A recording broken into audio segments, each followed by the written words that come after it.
Got to make this pass right here. Have to clear Jesse Love. Cannot let Jesse Love hold you up.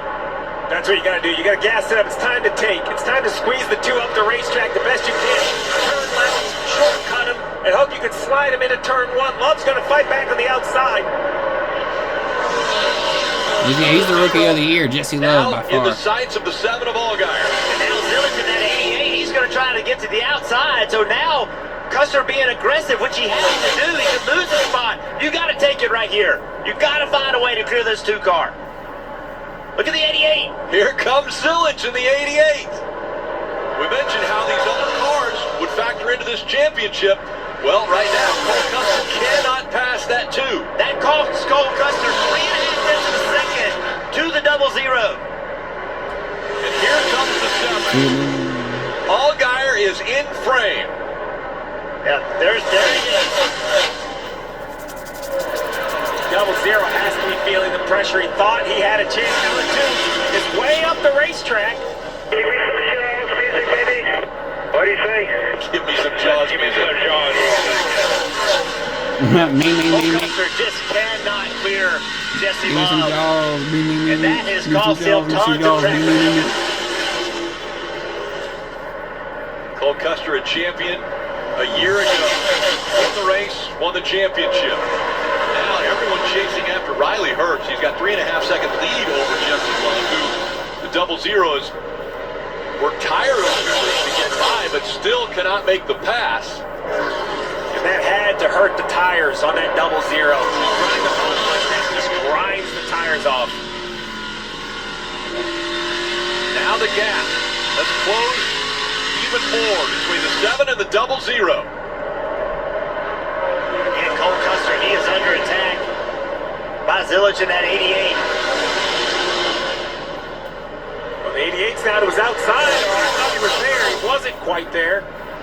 That's a different, Steve.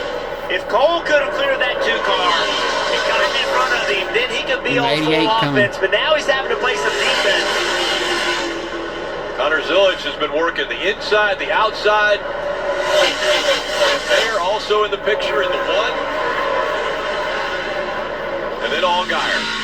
What a turn of events for Justin Allgaier. Allgaier shifting.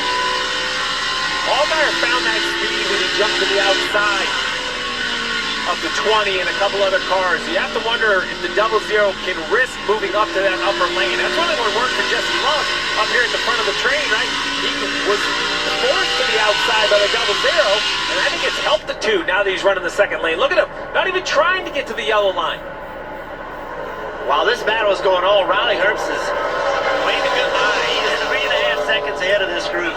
Yeah, trying to check out on the field.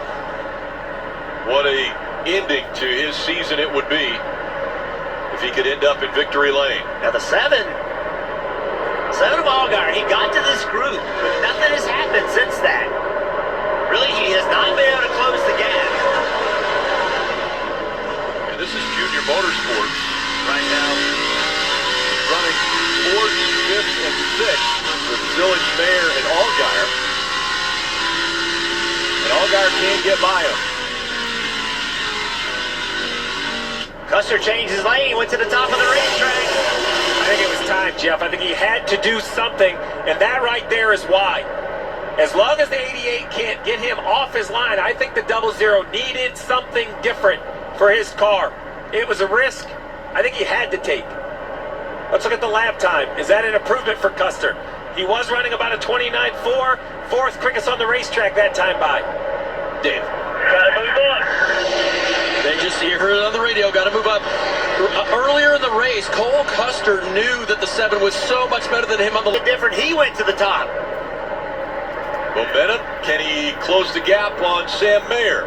This is so intense inside the race car. You know the laps are winding down for a championship. You have to find every thousandth of a second in that race car. The danger is pushing too hard, trying too hard, getting the car out of the groove. If Cole Custer overdrives the car like 10 feet, he could miss the groove, get out, and then be in big trouble. But he has to be willing to do it if he's going to get away from this battle. Cole Custer giving so much credit Up there, to man. JT, Jonathan Toney, his crew chief, wanting to get them back to championship contention. Speaking of, Yeah, so the upper lane worked for the 7, but now 2 cars behind him is the 21 of Austin Hill. You can see Jonathan Toney He's getting good. mesmerized by the screen.